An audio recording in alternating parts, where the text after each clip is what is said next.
बहुत समय पहले विक्रमगढ़ नाम का एक राज्य था। उस राज्य का राजा विक्रमादित्य बहुत गुस्सैल था। वो छोटी छोटी बातों पर बहुत गुस्सा हो जाता था। कभी कभी तो वो गुस्से में बेकाबू होकर ऐसे फैसले ले लेता था जिसका फल राज्य के लोगों को भुगतना पड़ता था। एक दिन वो अपने खास मंत्री सुजान सिंह के साथ नदी के पास सैर कर रहा था। तभी उसने नदी को देखकर सुजान सिंह से पूछा, सुजान सिंह, ये नदी हमारे राज्य से होकर कहाँ जाती है? महाराज, ये नदी हमारे राज्य से होकर पूर्व के राज्यों में जाती है। अच्छा, और वहाँ के लोग इस नदी का क्या करते हैं? महाराज, वहाँ के लोग भी हमारी तरह इस नदी के पानी का इस्तेमाल करते हैं। ये सुनकर राजा बहुत गुस्सा हो गया और बोला, ये कैसे हो सकता है? ये हमारी नदी है और कोई हमारी आज्ञा के बिना हमारी नदी का पानी इस्तेमाल नहीं कर सकता। विक्रमादित्य को गुस्से में देख सुजान सिंह डर गया।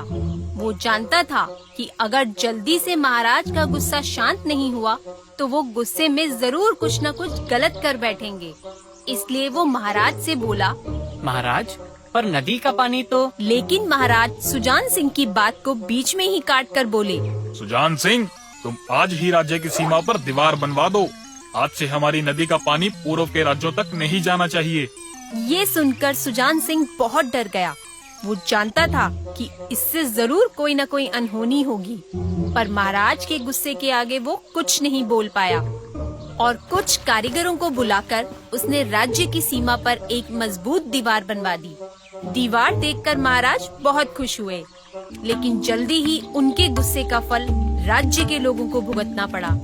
नदी के आगे दीवार बनने से नदी का सारा पानी लोगों के खेतों में घुस गया और उनकी सारी फसल बर्बाद हो गई। इससे दुखी होकर कुछ लोग सुजान सिंह के पास गए और बोले, सुजान सिंह जी, नदी के पानी ने हमारी फसलें खराब कर दी हैं और अब पानी हमारे घरों में घुस आया है।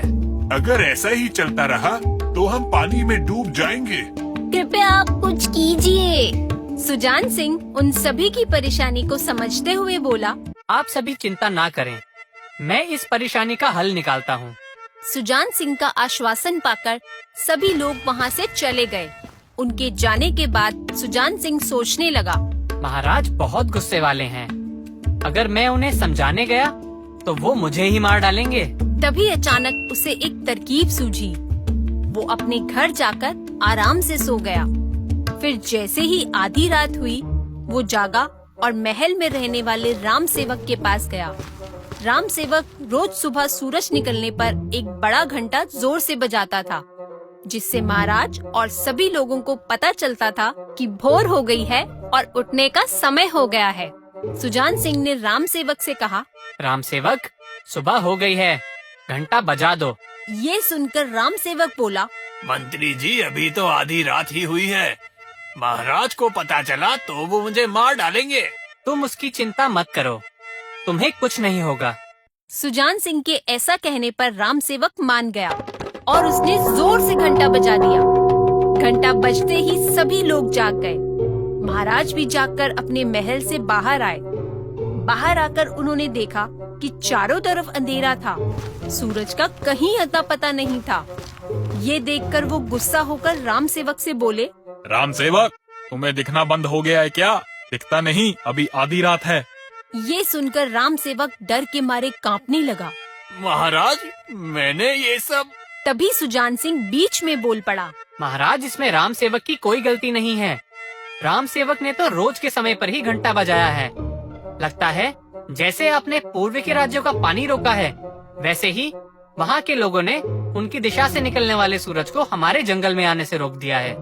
इसलिए अब हमें चांद की रोशनी में ही रहना पड़ेगा।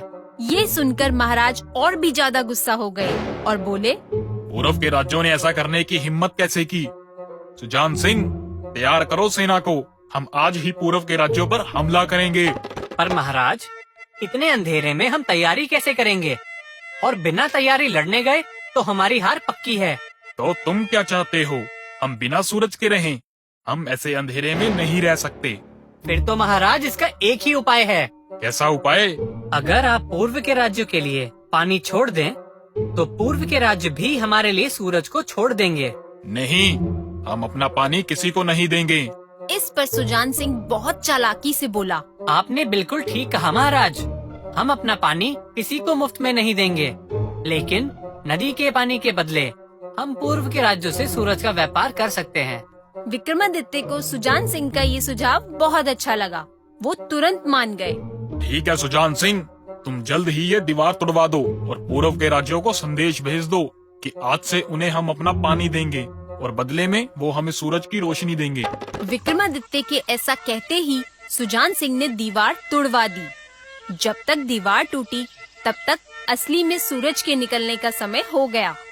देखते ही देखते सूरज की रोशनी पूरे राज्य में फैल गई और नदी का सारा पानी खेतों और घरों से निकलकर बहता हुआ पूर्व के राज्यों की तरफ चला गया और नदी फिर से पहले जैसी बहने लगी।